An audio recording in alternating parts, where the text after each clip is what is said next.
യാതൊരു പ്രകോപനവും ഇല്ലാതെ തന്നെ കൊടുവാൾ കൊണ്ട് വെട്ടുകയും തലക്ക് മാരകമായി പരിക്കേറ്റ് ഇപ്പോൾ ബേബിയിലേക്ക് കൊണ്ടുവന്നിരിക്കുകയാണ്.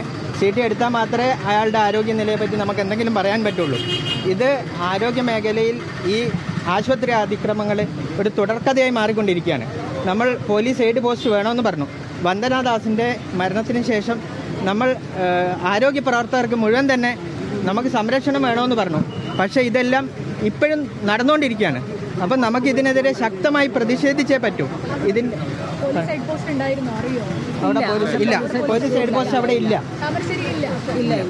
അപ്പം നമുക്ക് ഇതിൽ പറയാനുള്ളതെന്ന് വെച്ചാൽ ഇത് നമുക്ക് ആരോഗ്യ പ്രവർത്തകർക്ക് ശക്തമായ ഒരു പ്രതിഷേധമുണ്ട്. അത് മാത്രമല്ല, നമ്മളിപ്പോൾ കോഴിക്കോട് ജില്ലയിലെ ആരോഗ്യനില CT എടുത്തതിന് ശേഷം മാത്രമേ ഇപ്പോൾ പറയാൻ പറ്റുള്ളൂ. ഡോക്ടർ വിദഗ്ധ ചികിത്സയ്ക്ക് വേണ്ടി ഇപ്പോൾ കയറ്റിയിട്ടുണ്ട്.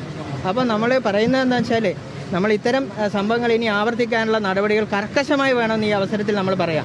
ഇതിൻ്റെ ഭാഗമായിട്ട് കോഴിക്കോട് ജില്ലയിലെ എല്ലാ ആരോഗ്യ സ്ഥാപനങ്ങളിലെയും എമർജൻസി സർവീസ് ഒഴികെ എല്ലാം ഷട്ട് ഡൗൺ ചെയ്യാൻ പറഞ്ഞിട്ടുണ്ട്. നമുക്ക് DMO നമ്മൾ ലെറ്റർ കൊടുത്തിട്ടുണ്ട്.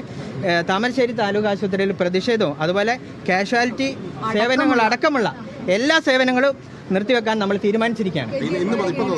ഇപ്പം മുതൽ KGM, അതായത് ഗവൺമെന്റ് ആശുപത്രികൾ, മുഴുവൻ ഗവൺമെന്റ് ആശുപത്രികൾ, അത് ജില്ലയിലെ ബാക്കി സ്ഥാപനങ്ങളിൽ. പക്ഷേ താമരശ്ശേരിയിൽ ഒന്നും ഉണ്ടാവില്ല.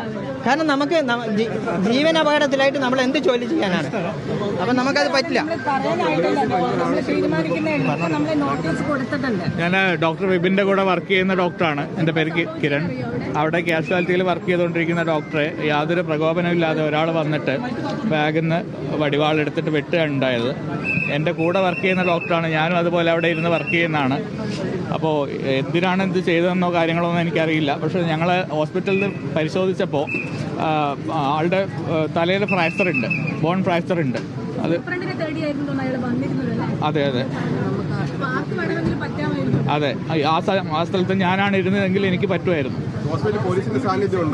ഇല്ല, പോലീസിന്റെ സാന്നിധ്യം ഇല്ല. ഹെഡ് പോസ്റ്റ് ഇതുവരെ വന്നിട്ടില്ല. നേരത്തെ പറഞ്ഞിരുന്നതാണ്, ഇതുവരെ വന്നിട്ടില്ല.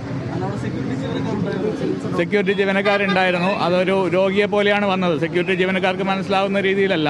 ബാഗിൻ്റെ ഉള്ളിലായിരുന്നു വെപ്പൺ എന്നാണ് മനസ്സിലായത്. ഒരു വടിവാളായിരുന്നു. അതെ, ഞാൻ കണ്ടിട്ടില്ല.